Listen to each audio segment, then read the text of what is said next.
This conference will now be recorded. अद्य मंगलवासरः अथवा बहुमवासरः ज्येष्ठ कृष्ण द्वादशी दिनांक 6 जुलै 2021 चरक दिनांक अध्याय 5 पुष्ट दिनांक शंखं चक्रं जलकान् दधतमृतघटं चारुदोर्भिश्चतुर्भिः सूक्ष्मस्वच्छातिहृत्यां शुकपरिविलसन् मौलिनं भोजनेत्रं कालाम्भोदोज्ज्वलाङ्गं कटितटविलसच्चारुपीताम्बराढ्यं वन्दे धन्वन्तरिं तं निखिलगगनप्रौढदावाग्निलीलम् प्रौढदावाग्निलीलम् ब्रह्मणो हि समारब्धा मात्रेयाद्येषु पूरिताम् अस्मदाचार्यपर्यन्तां वन्दे गुरुपरम्पराम् आयुर्वेदरतं वन्दे माधवाख्यं महागुरुम् आयुर्वेदामृतं सर्वं शिष्येभ्यो यः प्रदत्तवान्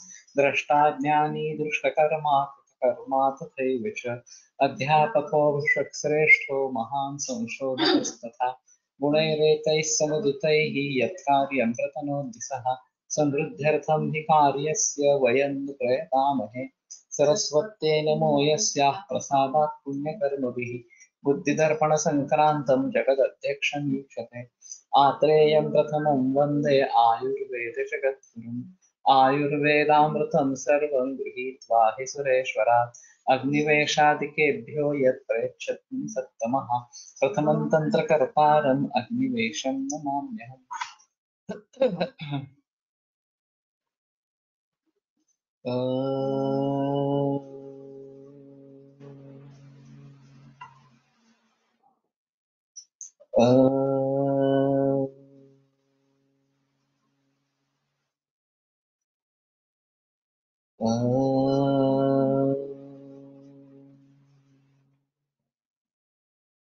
ओम शांति शांति शांति।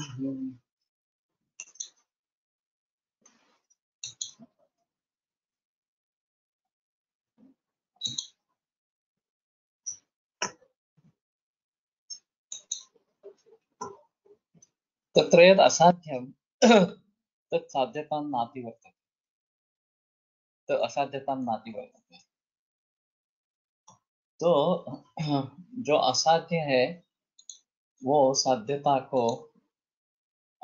को वो कभी छोड़ता नहीं है, तो असाध्य ही रहेगा।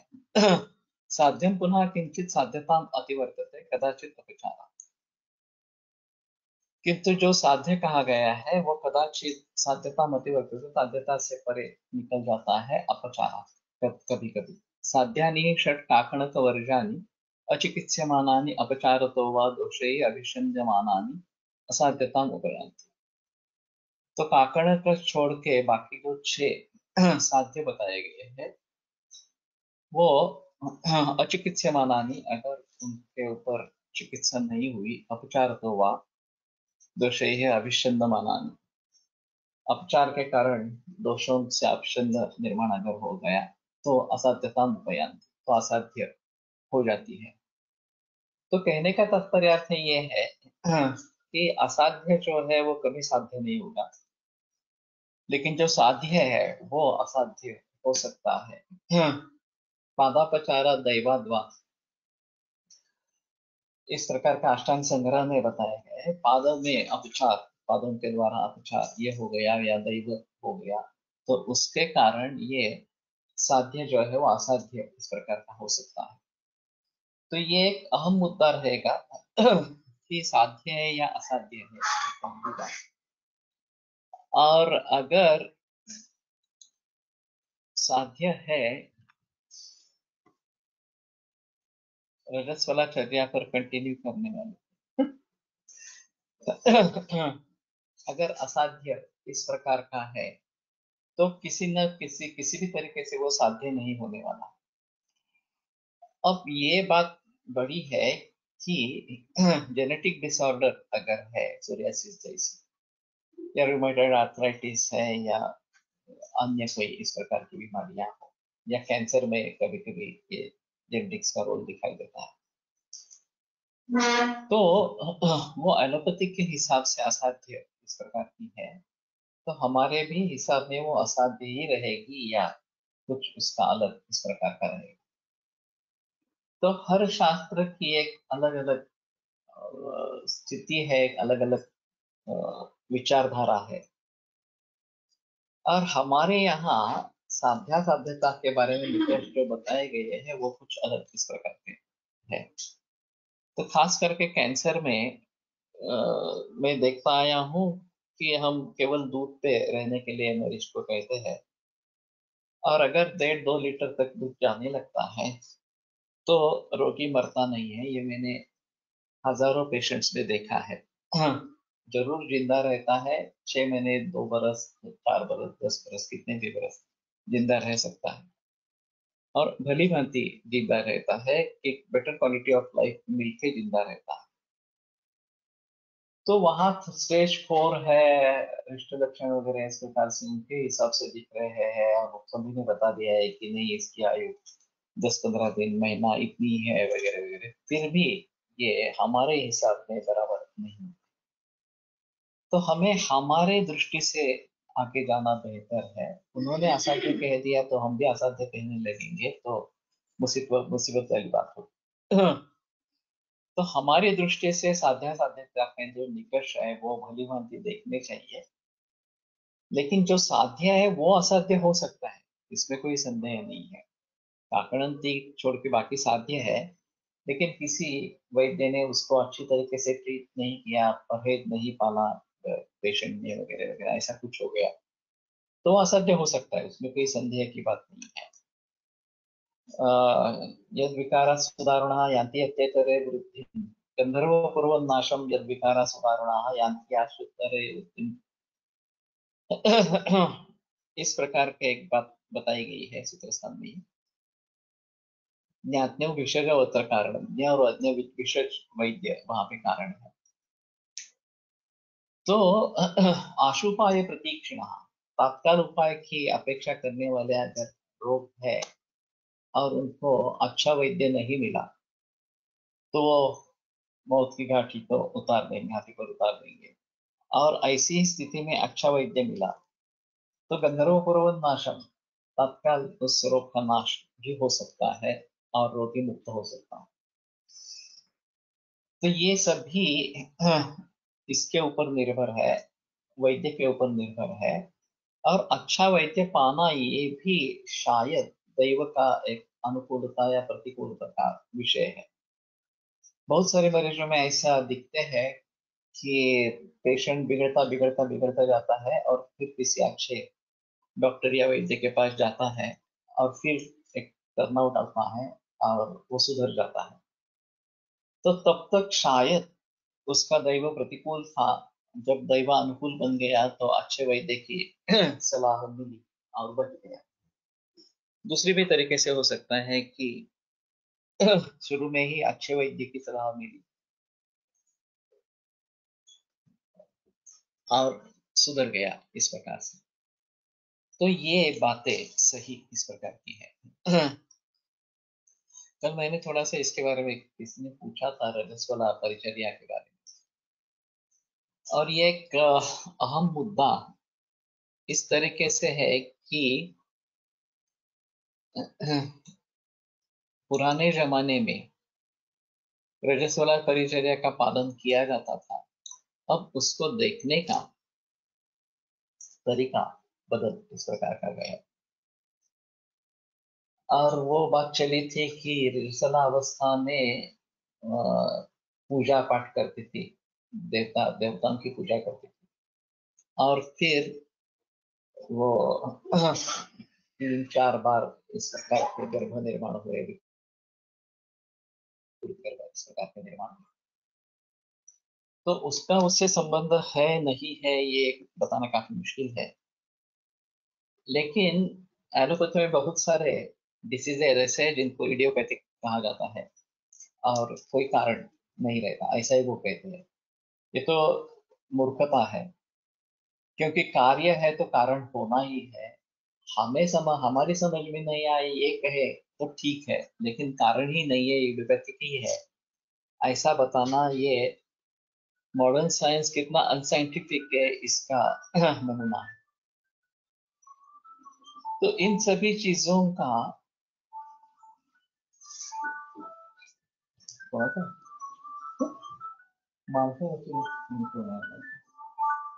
इन सभी चीजों का किस किस प्रकार से क्या क्या असर होता है ये देखना जरूरी इस प्रकार का रहेगा। और केवल ये अंधश्रद्धा है ऐसा मानकर उसको छोड़ देने का ये सही नहीं है। आश्चर्य यह है कि इसके बारे में ज्यादा रिसर्च विदेशों में हुई है, भारत में नहीं। भारत में सभी लोग ये अंधश्रद्धा है, ऐसा कुछ करना नहीं है वगैरह वगैरह इस प्रकार का मानते हैं। लेकिन अभी ऑरा स्कैनिंग वगैरह उपलब्ध है, उसके जरिए अगर ऑरा देख सकते हैं कि रजस्वला स्त्री का ऑरा किस प्रकार का है और बाकी स्त्रियों का ऑरा किस प्रकार का होता है जो रजस्वला अवस्था में नहीं है, तो शायद ये थोड़ा ऑब्जेक्टिव पैरामीटर इस प्रकार का बन जाएगा। जो बात कही गई है कि ब्रह्मचर्य पालन करना है इसीलिए किसी को छूना नहीं है, ये एक उसमें अहम बात है।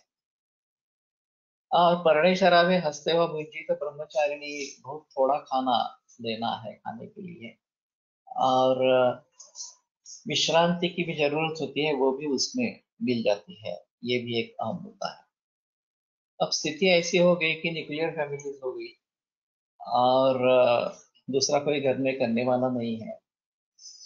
जो मर्द है वो भी अगर इसके बारे में जानता नहीं है, नहीं कर पाता है, तो वो भी बड़ी मुसीबत वाली बात होती है। रसिक पावसकर ने एक उदाहरण बताया था, बहुत बहुत ही अजीब उदाहरण था कि एक औरत थी, उसको बुखार आ गया था, उन्होंने रसिक ने कहा था कि गर्म पानी पीना है, तो दवाइयाँ दे दी, वो ठीक हो गई। फिर उसने बोला कि आपने जो बताया वैसे मैंने किया, लेकिन एक बात मैं नहीं कर पाई। तो क्या हुआ? तो गर्म पानी नहीं पी पाई। तो सर बोले उसमें क्या तकलीफ थी गर्म पानी पीने में? तो उसने बताया नहीं, मेरे पति को चूल्हा जलाना ही आता नहीं। बस गैस है, लेकिन लाइटर से गैस को प्रज्वलित करना ये भी उसने कभी सीखा नहीं। तो अब मर्दों को ये खाना बनाना नहीं आता है ये समझ सकते हैं, लेकिन चूल्हा भी नहीं जला सकते हैं, ये काफी मुश्किल इस प्रकार की है। तो कहने का तात्पर्य अर्थ ये है कि अगर घर में जो मर्द है वो कर पाते हैं तो कोई प्रॉब्लम नहीं है। लेकिन फिलहाल पुराने जमाने में जो कुटुंब बड़ा रहता था, परिवार बड़ा रहता था, तो कोई ना कोई औरतें घर पे होती थी, वो संभल लेती थी, उसमें कोई प्रॉब्लम नहीं होती। लेकिन अभी के जमाने में ये नहीं हो रहा। तो ऐसी अवस्था में देव की पूजा करे या न करे, ये एक अहम मुद्दा है। और पुराने सभी लोगों का कहना है कि उसको कहीं पे भी छूना नहीं है, किसी को भी छूना नहीं है, तो देव की बात ही छोड़ो, वो अमंगल या अपवित्र हो जाती है उन 4 दिनों के लिए। तो उसको कहीं पे भी छूना नहीं है, देव पूजा वगैरह तो करने का मतलब ही नहीं है इस प्रकार का। लेकिन फिर भी कुछ जिद्दी औरतें इस प्रकार की अगर होगी तो ये मुसीबत वाली बात हो सकती है। उसके नतीजे क्या क्या निकल सकते हैं इसके बारे में सोचना काफी मुश्किल इस प्रकार का है। तो उस समय में मर्द भी पूजा करे या न करे इसके बारे में भी काफी बहस हुई है। और जैसे मैंने कहा कि स्नान करने के तुरंत पश्चात कहीं इधर उधर न जाते हुए सीधे अगर पूजा घर में चले जाए, देवघर में चले जाए और पूजा करे और फिर बाकी कामों को हाथ लगाए तो ज्यादा अच्छा रहेगा। और कम से कम अन्न या पानी को उस रजस्वला अवस्था की स्त्री को नहीं छूने देना चाहिए।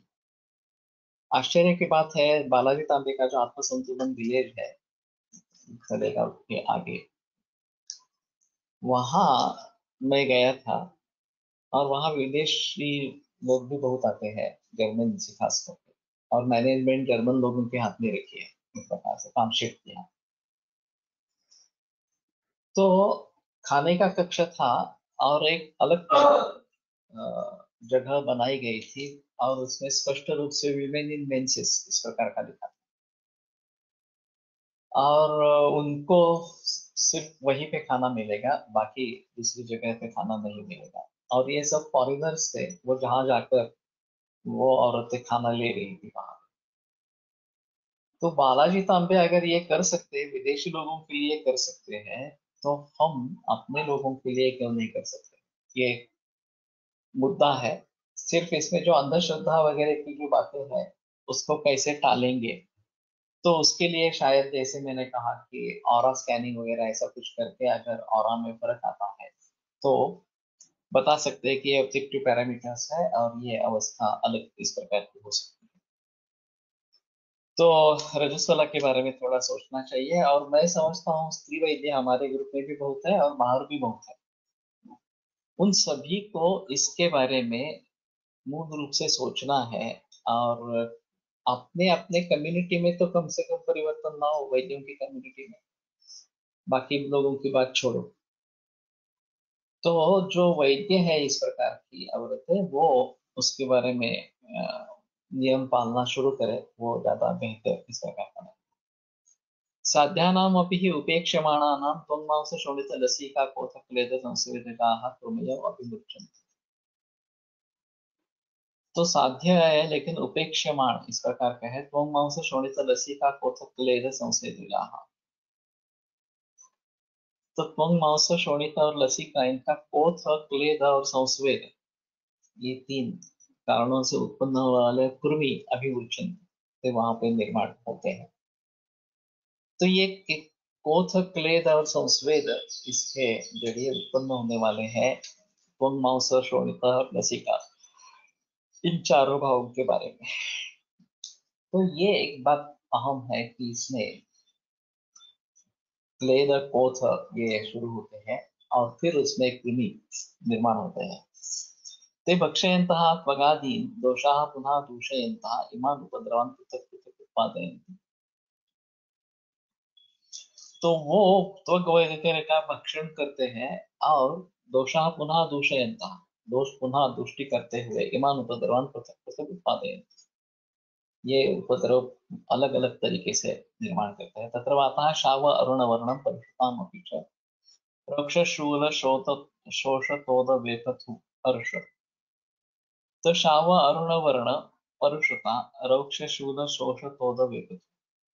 अब ये जो लक्षण है, ये कुष्ठ के सामान्य लक्षण है। वात जो प्रधान कुष्ठ है, तो ये लक्षण दिखाई देता है। तो उसके पीछे ये कोथ, क्लेद, संस्वेद, ये संप्राप्ति है इन चार भावों के बारे में, दोषों के बारे में। और कृमि वहां पे निर्माण होते हैं, ये एक बात अहम या महत्वपूर्ण है। अब ये भी एक बड़ा कंट्रोवर्शियल इश्यू है कि कृमि किसको कहेंगे। रजस्वला काल में नहीं दिए जा सकते ऐसे कोई मेडिसिन का रेफरेंस है क्या ग्रंथों में? उस प्रकार का तो नहीं है, रेफरेंस नहीं दिया जाए इस प्रकार से। और मैंने फणसरकर जी की एक बात बताई थी कि कोई औरत आई थी उनको दिखाने के लिए, उसको तकलीफ हो रही थी, उन्होंने नाड़ी देखी और फिर पूछा कि पीरियड्स कब हुए हैं, तो वो बोले अभी चालू है। तो तुरंत फणसरकर जी ने उनका हाथ छोड़ दिया और वो भी गुस्से में आ गए और बोले कि ऐसी अवस्था में यहाँ आना नहीं, क्लिनिक में आना नहीं। तो आश्चर्य की बात, वो औरत भी गुस्सा हो गई और वहां से निकल पड़ी और जाते जाते बोली कि मुझे तकलीफ हो रही थी इसलिए मैं आई थी, और निकल पड़ी वहां से। फटसरकर उसके बारे में 2 दिन सोचते रहे। एक तो ये रूढ़ी का परिणाम था कि उन्होंने तुरंत उसको ठुकरा दिया इस प्रकार से। और वरो भूत दया धर्म इत्यार्थेषु विशुद्धा वर्तते यस्य सिद्धार्थः तस्य वर्तते। तो बाद में मुझसे बात हुई तो वो बोले कि ये मेरी भूल ही थी, उसको तकलीफ हो रही थी इसलिए वो आई थी। तो मेरा कर्तव्य था कि उसको ट्रीटमेंट देना, उसकी चिकित्सा करना इस प्रकार से। उनकी उम्र भी उस समय में 75 से आगे थी, और ये जो औरत आई थी वो करीबन 35-36 साल की होगी इस प्रकार से। फिर भी फणसलकर ने उसका कहना मान लिया, यहाँ मुझसे भूल हो गई, गलती हो गई इस प्रकार से। अब के जमाने में कोई इसके बारे में सोचता भी नहीं है कि इस प्रकार का रजस्वला का स्पर्श होता है, तो हम ऐसा नहीं मानते, अरे बाप रे मैं अशुद्ध हो गया। लेकिन पुराने जमाने में ये काफी अहम इस प्रकार की बात थी, और सभी जो बुजुर्ग वैद्य है उसका पालन जरूर करते थे इस प्रकार से। तो मेरे ख्याल में ऐसी पाबंदी नहीं है, लेकिन रूक्ष खाना ही खाना है इस प्रकार से बताया गया है थोड़ा सा, तो शायद स्नेह द्रव्यों का प्रयोग नहीं कर पाएंगे, ऐसा थोड़ा सा रहेगा। हाँ, तो मैं बात कर रहा था इमान उपद्रवन पृथक रूपम उत्पादयन्ति, तो ये शावारोण परुषता वगैरह वगैरह जो है, ये सब वात दोष के जरिए होने वाले इस प्रकार के दोष है।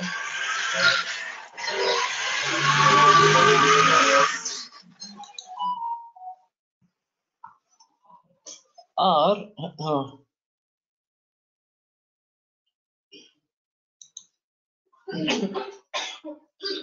इसके पीछे एक कोशक्लेद संस्वेद और कृमि, ये भी कारण इस प्रकार का।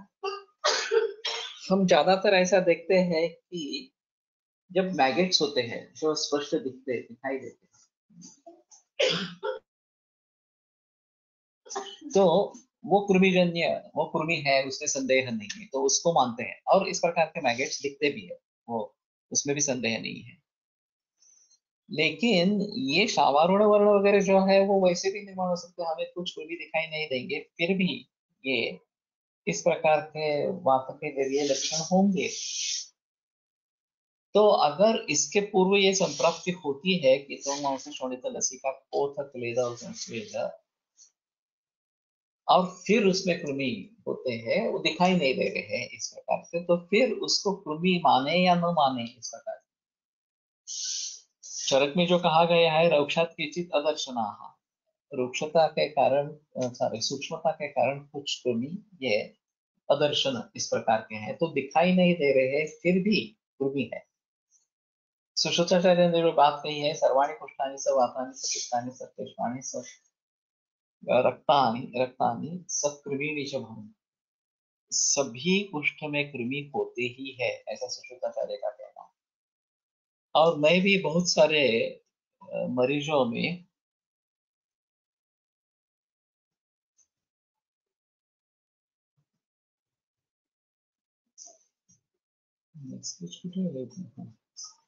बहुत सारे मरीजों में कृमि में चिकित्सा से ही आरंभ करता हूँ।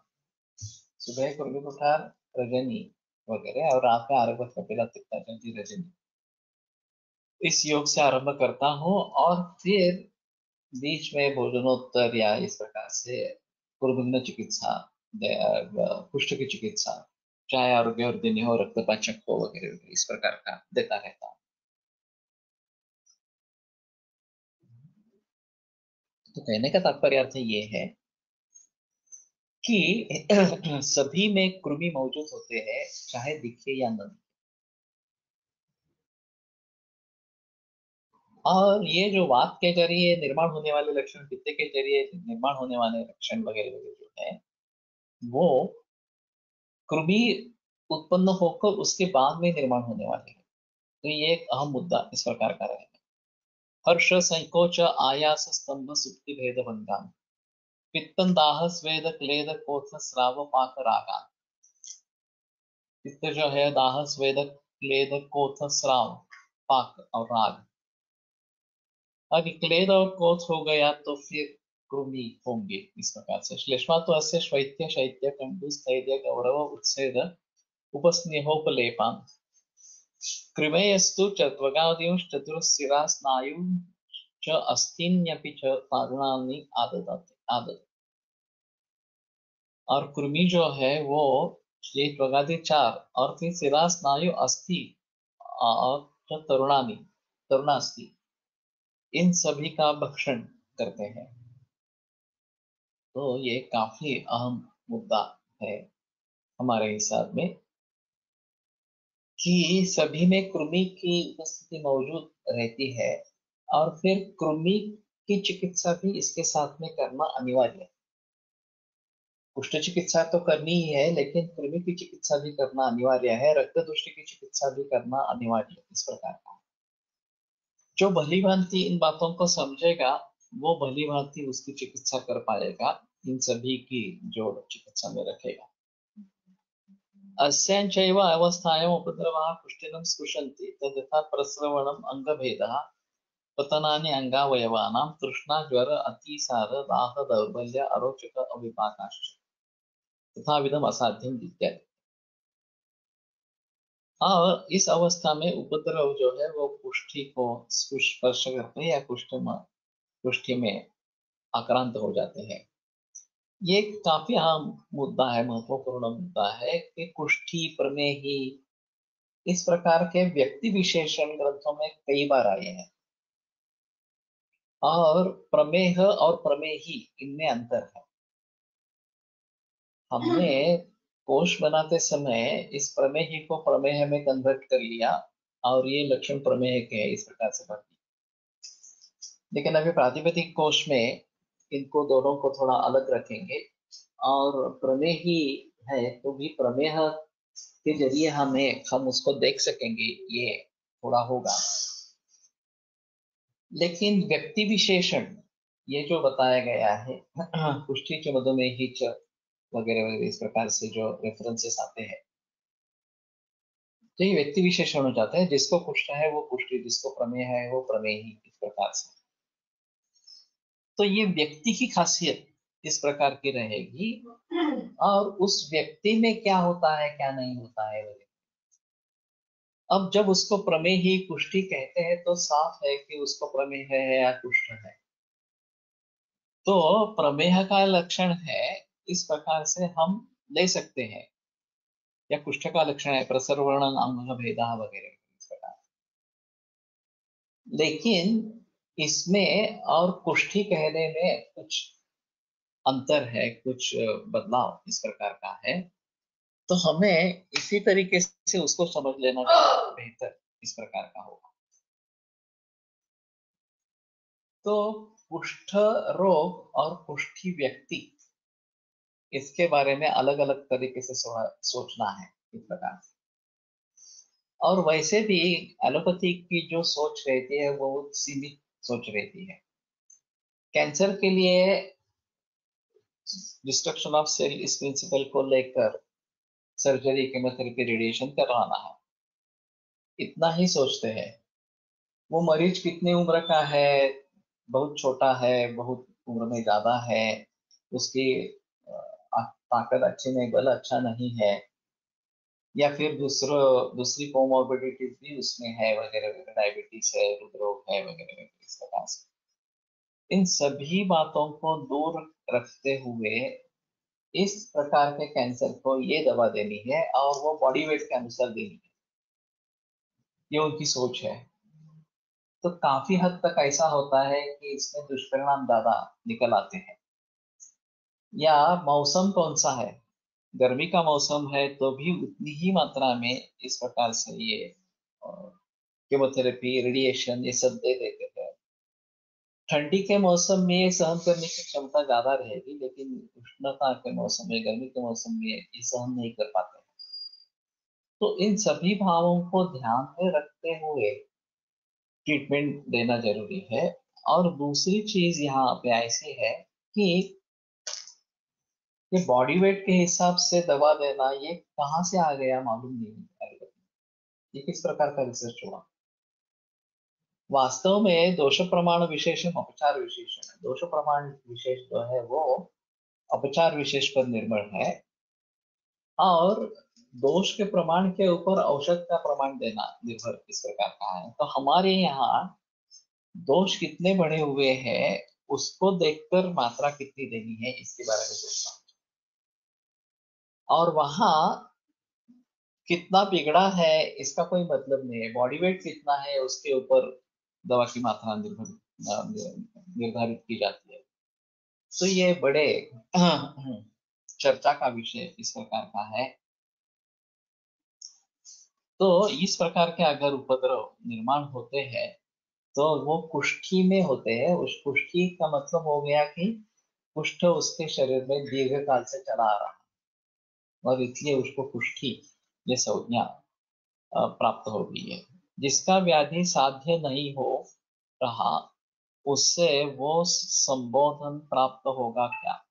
जैसे प्रमेह ठीक नहीं हो रहा वो नॉन प्रमेही।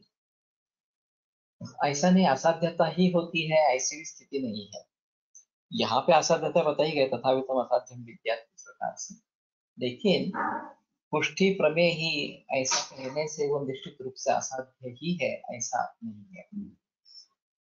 तो बाकी लक्षणों को भी देखना चाहिए, साध्य साध्यता के जो लक्षण है उनको देखना चाहिए और फिर ये सोचेंगे कि ये साध्य है या असाध्य इस प्रकार का है। लेकिन व्यक्ति विशेष को ध्यान में रखना जरूरी है। हमारे यहाँ केवल रोग की चिकित्सा नहीं की जाती, जिस रोगी के शरीर में रोग है उस रोगी को भी ध्यान में लिया जाता है। उसका अग्नि कैसा है, उसका शारीरिक बल कैसा है, उसका मानसिक बल कैसा है, बाकी कोई बीमारियां हैं क्या वगैरह वगैरह, इस प्रकार से इन सभी बातों को ध्यान में रखते हुए चिकित्सा देनी है। सिर्फ ये व्याधि हुआ है इसकी ये दवा है इसलिए वो दे दो,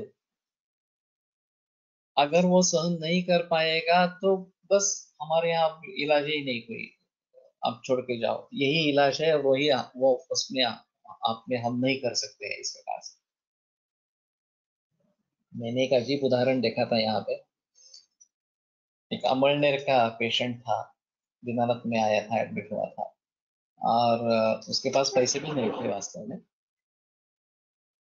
लेकिन हाँ, इन्होंने बताया कि नहीं तुम्हें ट्रिपल वेसल डिसीज है और तुम्हें सर्जरी की जरूरत है। तो उसने कहाँ से चंदा इकट्ठा किया और एडमिट हो गया। लेकिन एनेस्थेटिस्ट ने कहा कि he is not fit for surgery.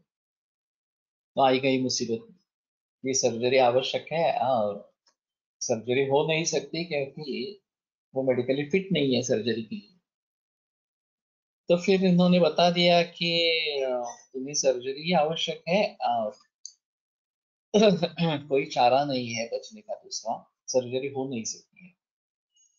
तो पेशेंट डिप्रेशन में चला गया कि हृदय की बीमारी है और कुछ भी उपाय नहीं है, इस प्रकार के कभी भी मौत आ सकती है। संयोग से सुशील बटगुजर जो मेरा अम्बानीनगर का छात्र है वो उसे वहां पे मिला और फिर उसने बताया कि मेरे पास आने के लिए बताया। तो फिर मेरे पास वो आ गया, उसके हमारे तरीके से चिकित्सा की और वो सुधर गए।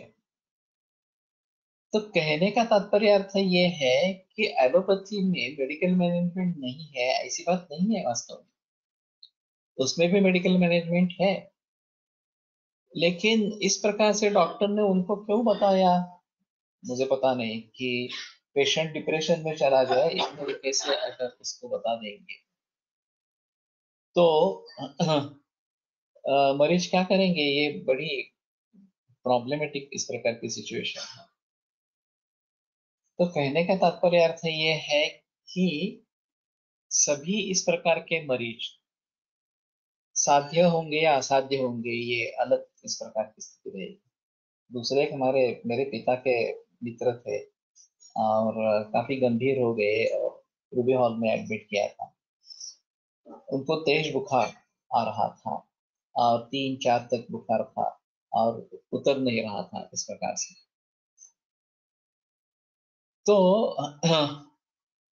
उनके इन्वेस्टिगेशन चल रही थी और टाइफाइड होने की संभावना उन्होंने बताई थी। उसके पहले उसको उनको कामला इस प्रकार की हुई।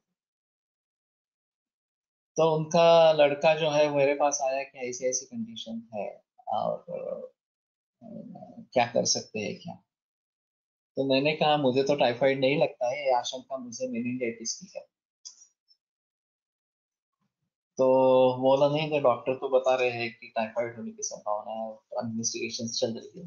हाँ ठीक है, करो इस प्रकार से। फिर 2 दिन के बाद वो फिर से मुझे मिला, और तुम्हारा निदान सही था, वो मेनिंजाइटिस है, ऐसा डॉक्टर कह रहे हैं। और ट्यूबरकुलर मेनिंजाइटिस है, टीबी तो साध्य है, तो अभी टीबी की दवा शुरू हो जाएगी तो सुधर जाएंगे ना। मैंने कहा नहीं, इनकी अवस्था बिल्कुल बेकार है, और ये बचने के चांसेस नहीं है। तो वो मुझसे जिद कर रहा था, नहीं नहीं, लेकिन ये अगर ट्यूबरकुलर इन्फेक्शन है, अगर टाइफाइड होता तो वही कहता वो कि टाइफाइड है तो टाइफाइड तो क्यूरेबल है इस प्रकार से, तो टीबी तो क्यूरेबल है, हुआ नहीं है वैसे, उनकी मौत हो गई, रूबेहॉल में ही मौत हो गई। तो कहने का तात्पर्य अर्थ ये है कि सभी भावों का विचार होना जरूरी इस प्रकार का है। और फिर अगर रोग साध्य है लेकिन रोगी की अवस्था साध्यता नहीं बता रही है, तो हमें ये पकड़ कर लेना चाहिए। नहीं तो ये अमर्मगोल हेत्वगर रूप रूपम वहाँ अमर्मगहा वगैरह वगैरह ये जो बातें बताई गई है ग्रंथों में, अतुल्य दुष्ट देश देश प्रकृति पाद संपत्ति, इन बातों का जिक्र साध्या साध्या अवस्था के लिए नहीं होता। तो ये अगर बताते हैं स्पष्ट रूप से कि साध्या साध्यता केवल रोग इस प्रकार का है इसलिए असाध्य है, लोग की फोर्थ स्टेज है इसलिए असाध्य है, तो ये गलत है या अधूरा है। सभी भावों को ध्यान में रखते हुए बताना चाहिए कि साध्य है या असाध्य है। अस्थिमज्जकता कुष्ठामध्ये देखील नासाभंग अस्थिमज्जस्य लक्षण कृमीमुळेच आहे का, हो सकता है ये यहाँ पे भंग इस प्रकार का अंग भेद पतनाने अंगावयवाना, ये जो बात बताई गई है, ये पतनाने अंगावयवाना, ये लेप्रोसी में देखा जाता है हैंसेंस में। और मैं सेकंड ईयर में था, तो तिलक आयुर्वेद महाविद्यालय में ये लेप्रोसी सेंटर से कोई डॉक्टर आए, और उन्होंने एक लेप्रोसी के बारे में व्याख्यान दिया था। तो कौन सी पैथी इसमें उपयुक्त है, इस प्रकार की कुछ बहस चली, और उन्होंने कहा कि sympathy works, allopathy Ayurveda homeopathy वगैरह वगैरह ऐसी की बातें छोड़ो, सिंपथी होना जरूरी इस प्रकार की है। और एलोपैथी में तो डैक्सोन एक अहम दवा है और वो देने से बहुत सारे मरीज ठीक हो जाते हैं। तो इसके आधार पर फिर एलोपैथी ने ये बताना शुरू कर दिया कि ये पूर्व जन्म के पाप कर्म का फल है, ये बात छोड़ दो, ये बैक्टीरिया के इन्फेक्शन से होता है, लेप्रोसी जो होता है वो। और फिर उसको बैक्टीरिया को खत्म करेंगे, डेप्सोन दे देंगे तो वो ठीक होता है। तो ये सब झूठी बातें हैं कि पूर्व कर्म से कुछ इस प्रकार से विकार होते हैं, ये सब गलत बातें इस प्रकार के हैं। और बहुत सारे बीएमएस डॉक्टर्स भी इसको मान लेते हैं। हाँ, अभी तो ये स्पष्ट हो गया कि पहले रिसर्च नहीं हुआ था, मालूम नहीं था, माइक्रोस्कोप नहीं था, तो ये इस प्रकार के माइक्रोबैक्टीरिया इस प्रकार के है, और इसके जरिए ये हो रहा है, ये मालूम नहीं था, इसलिए उन्होंने पूर्व कर्म में उसको दे दिया इस प्रकार से। लेकिन जिनको डैप्सोन की एलर्जी है, जो डैप्सोन नहीं ले सकते हैं, उनके बारे में क्या सोचने का। और अगर गंभीर अवस्था है, आगे की अवस्था है, तो डैप्सोन देकर भी सभी मरीज ठीक होंगे, ऐसी भी स्थिति नहीं है। तो मैं मानता हूं कि सर्वांगीण दृष्टिकोण इसमें आवश्यक है, सभी तरीके से देखें। और जबकि हमारे ग्रंथों में पापुन कर्म च कुर्वता, ये स्पष्ट रूप से कारण में उल्लेख निर्देश किया गया है उसका, तो हमारे हिसाब में पूर्व कर्म रोग का कारण होता है, इसमें संदेह नहीं। और बहुत सारे कैंसर मरीजों में ये देखा जाता है, जो कि बहुत छोटे बच्चे आते हैं, 2-3 महीने से लेकर मेरे पास कैंसर के मरीज आ रहे हैं। तो क्या कारण ढूंढेंगे, एक कह सकते हैं कि आनुवंशिकता एक अहम हेतु इस प्रकार का है, जेनेटिक भी टेस्ट करते हैं, उसमें जेनेटिक डिफेक्ट पाया जाता है, ऑन्कोजीन्स पाए जाते हैं, तो एक अलग बात इस प्रकार की रही। लेकिन जहां ये नहीं पाया जाता, आनुवंशिकता भी नहीं है और फिर भी कैंसर है,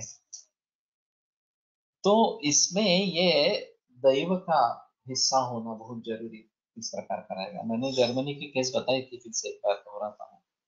4 वर्ष का लड़का जन्म से कैंसर था, और ब्लैडर कैंसर था, और बाद में ये नर्वस सिस्टम में फैल गया था, और वो 2-3 दिन में मरने वाला था।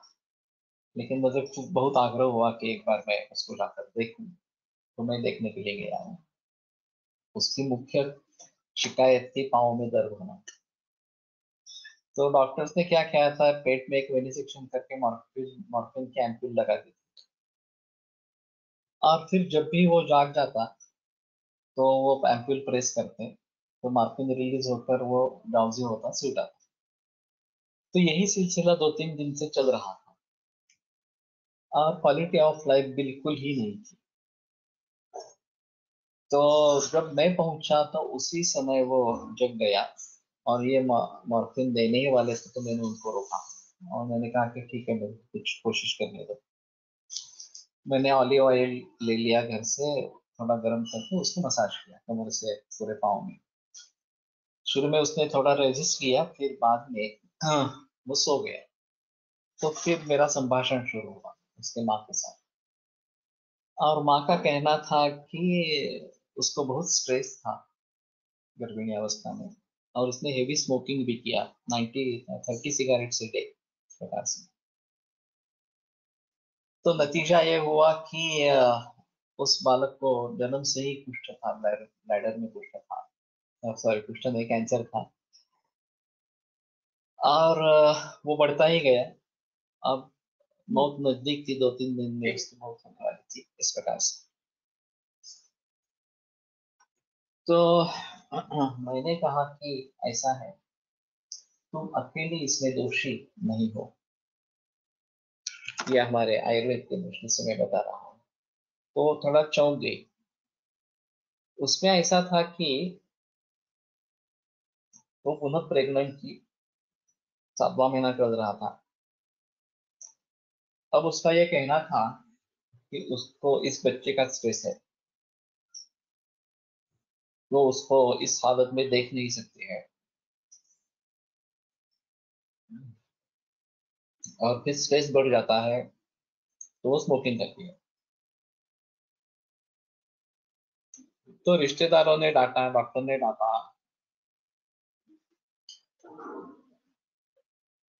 समझाने की कोशिश की कि वही गलती तुम फिर से कर रही हो, लेकिन वो मान नहीं रही थी। उसका एक ही कहना था, I can't see him like this, I get stress and then I smoke. तो मैंने कहा कि सिर्फ सिर्फ तुम्हारी गलती है, ऐसा नहीं है। अगर देखा जाए जस्टिस के हिसाब से, तो तुम्हें स्ट्रेस था, तुमने स्मोकिंग किया, तुम्हें सजा मिलनी चाहिए, उसमें कोई संदेह नहीं। लेकिन इस बालक ने क्या किया, उसने सिर्फ तुम्हारे गोद में जन्म लिया, इसलिए उसको ये भुगतना पड़ रहा है। तो तुम्हारी इस स्ट्रेस और स्मोकिंग की वजह से तुमने ऐसे सोल को इनवाइट किया, ऐसे आत्मा को इनवाइट किया कि जिसका पूर्व कर्म बहुत बुरा है, और केवल इस सजा भुगतने के लिए ही उसका जन्म हुआ है। अब मालूम नहीं है 3-4 बरस की सजा भुगतने के बाद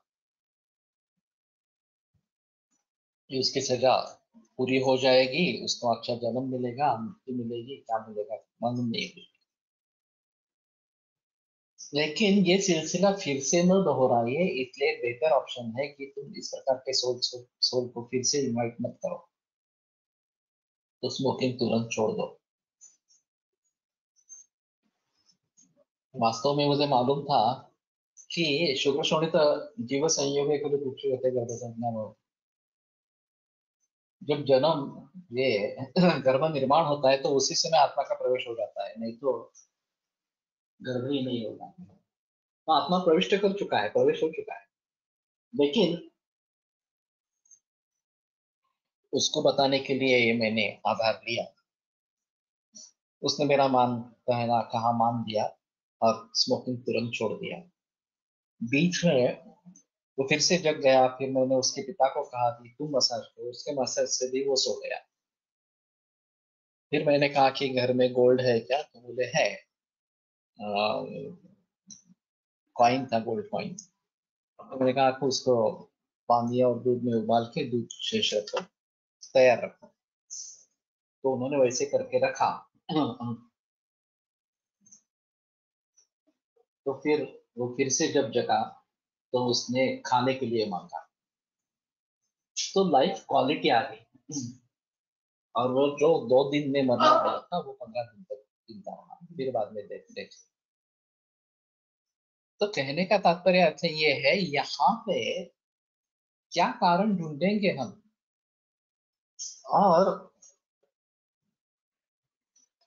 केवल आत्मा का प्रवेश वगैरह इस प्रकार से देख नहीं सकते हैं, प्रूव नहीं कर सकते हैं, इसलिए और उसका कर्म वगैरह जो है उसके बारे में सिर्फ अनुमान ही लगा सकते हैं। लेकिन प्रत्यक्ष अनुभव किसी भी प्रकार का नहीं है, इसलिए वो नहीं है ऐसा कहना मूर्खता है। प्रत्यक्ष में अल्पम अनल्पम प्रत्यक्ष, प्रत्यक्ष अल्प है और अप्रत्यक्ष चीजें अनल्प है, बहुत है। तो फिर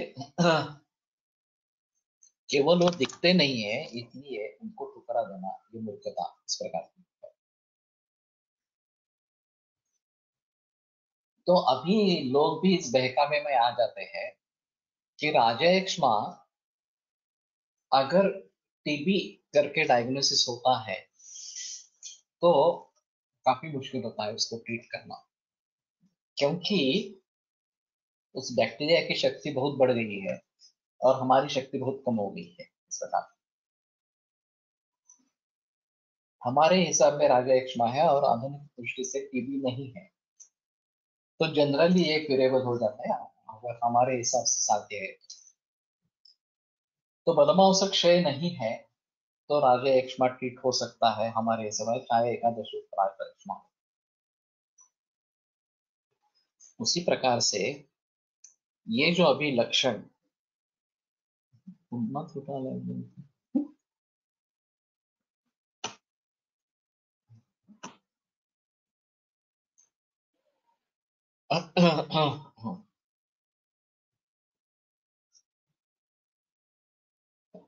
कुष्ठ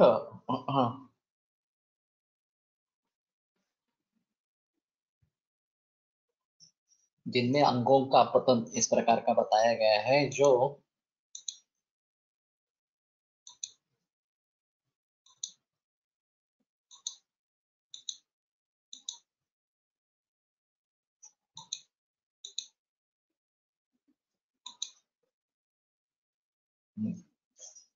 पताना ने अंगावयवानाम, ये लेप्रोसी में खासकर देखा जाता है। तो इस प्रकार के मरीज हमारे दृष्टि से असाध्य है, इस प्रकार सा कहा जाएगा। तो शुरू की अवस्था में ही अगर इसको ट्रीट करते हैं, कुष्ठ को ट्रीट करते हैं, तो एक अहम बात इस प्रकार की होगी और हम रोगियों को बचा पाएंगे। सिर्फ ये जो बात बताई गई है पापी ऐसा, अगर व्यक्ति का पाप बहुत ही बड़ा इस प्रकार का है, तो शायद ये बात होती है कि जब तक उसके पाप का निर्मूलन नहीं होगा तब तक व्याधि ठीक नहीं होगा।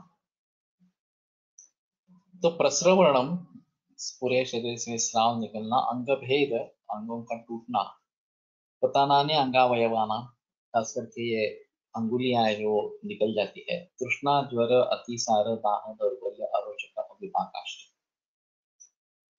और ये सभी लक्षण उसके साथ में है, तो तथाविधम असाध्यम विद्या।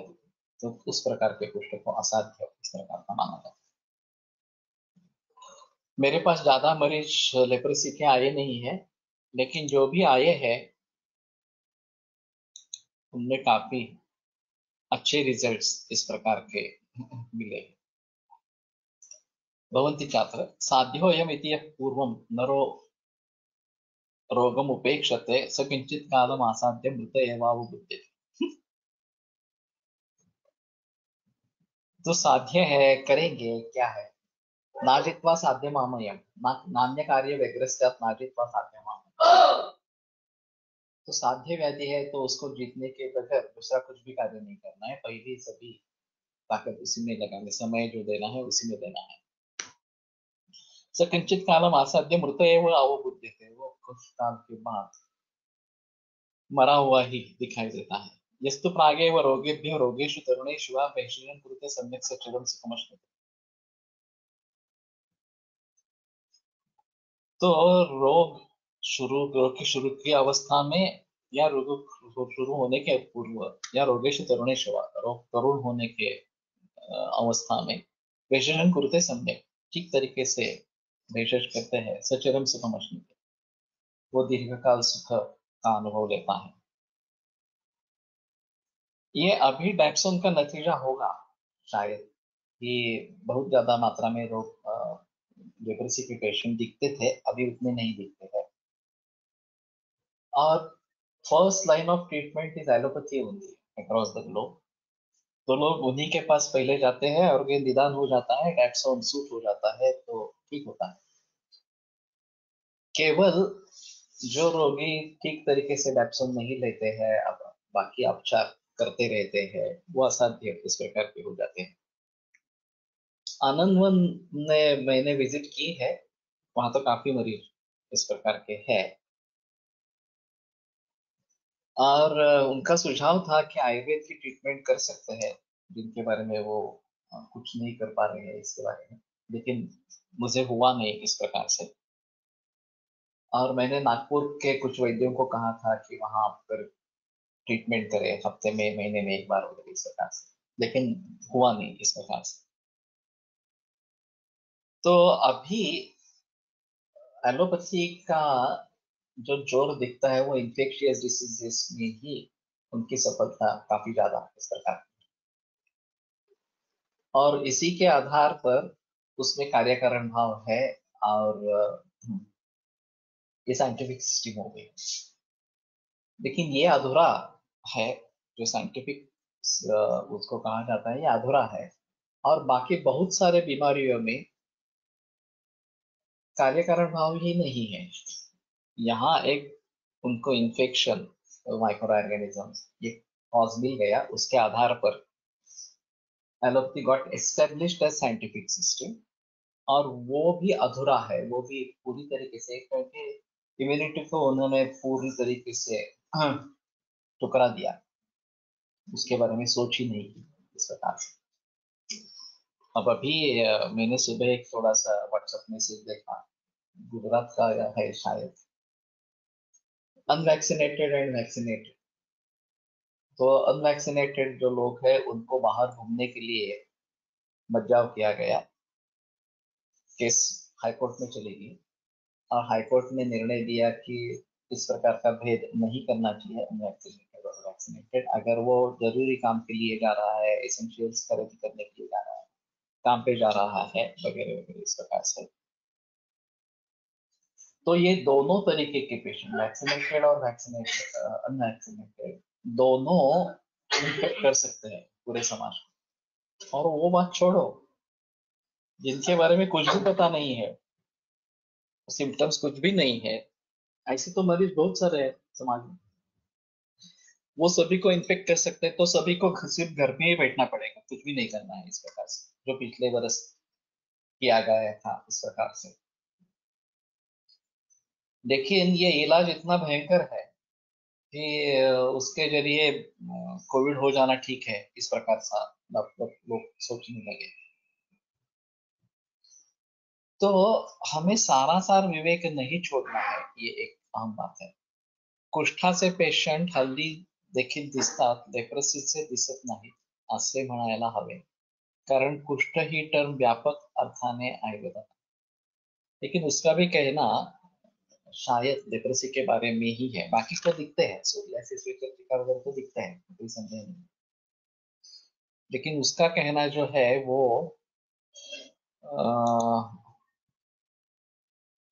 इसी प्रकार का है कि लेप्रोसी के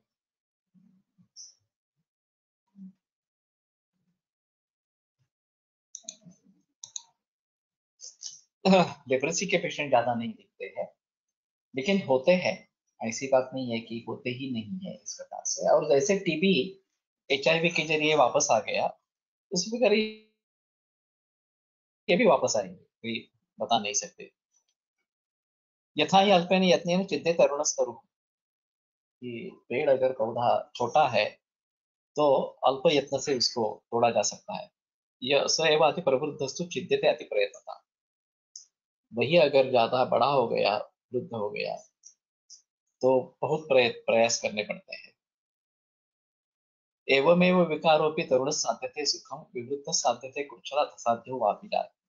और इसी प्रकार से तरुण विकार जो है वो सुख साध्य इस प्रकार का होता है, और विवृद्ध होने पर वो कुछ साध्य असाध्य हो जाता है। While diagnosing leprosy in allopathy, they observe thickened ulnar nerve. How do we consider it in our way of diagnosing? अभी ऐसा है कि काफी परीक्षण इस प्रकार से हमने एलोपैथी में से उठा लिए हैं। अभी ये स्कैन, MRI वगैरह वगैरह जो आते हैं, उसको हम देखते हैं, ब्लड शुगर लेवल वगैरह ये सभी देखते हैं। तो उसी तरीके से उनके तरीके से डायग्नोसिस उनका जो है वो भलीभांति कर लेना। और फिर ज्यादातर हमारे पास मरीज आते हैं वो डायग्नोसिस होकर ही आते हैं। हमारे लिए ज्यादा दिक्कत नहीं होती है एलोपैथी का डायग्नोसिस करने की। लेकिन अगर हमारे पास पहले ही मरीज आता है तो ये बात थोड़ी ध्यान में रखनी पड़ेगी कि इसका एलोपैथी में निदान क्या होगा और गंभीर तो नहीं है। तो वैद्यों के ऊपर डबल रिस्पॉन्सिबिलिटी है, ऐसा थोड़ा है। तत्र श्लोका संख्या द्रव्याणि दोषाश्च हेतुवत् पूर्वलक्षणं रूपाणि उपद्रवाश्चोक्ताः कुष्ठानां कौष्ठिके पृथक्। ये कौष्ठिक अध्याय, इसमें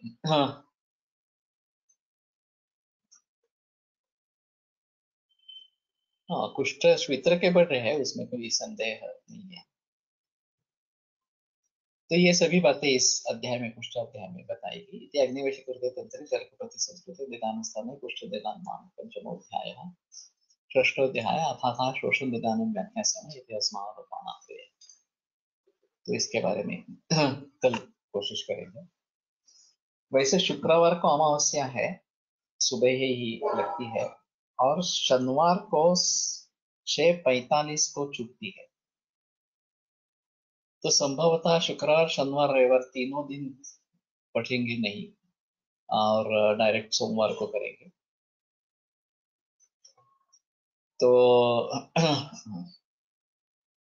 कल और परसों तो होगा, बुधवार गुरुवार, और फिर आगे के बारे में देखेंगे। आयुर्वेद प्रकांडो निगदितैः हि शल्यतंत्र प्रधानः शिष्येभ्यः शाश्वतोऽयं निखिलजनकृपा व्याप्तचित्तेन येन आयुर्वेदस्य वाञ्छन् पुनरपि भुवने तां च सुष्ठुः प्रतिष्ठां श्रेष्ठं धन्वन्तरिं तं प्रणमति च सदा वैद्यवर्गो हि नूनम् वैद्यवर्गो हि नूनम्।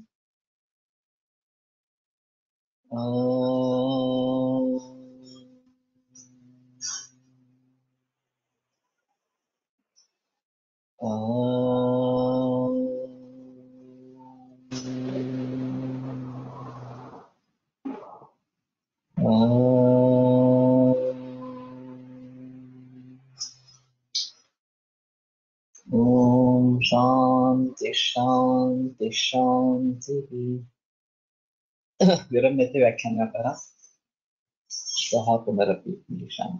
मयूर नंतर कर using Tapson like medicine, disease gets into an other form and gives different symptoms which may not be relevant to leprosy. Hence, allopathy do not diagnose it as leprosy, but disease may still exist. तो केवल symptomatic relief दे देना, ये समझते हैं कि disease को ठीक कर दिया, लेकिन जैसे मैंने कहा कि ये अधूरा है। केवल बैक्टीरिया को लेकर ये सब चल रहा है। बैक्टीरिया के बावजूद अन्य भी कारण उसमें होंगे, और उसके बारे में एलोपैथी में कोई जिक्र नहीं है, ये एक अहम मुद्दा इस प्रकार का है। ठीक है, कल आगे बढ़े।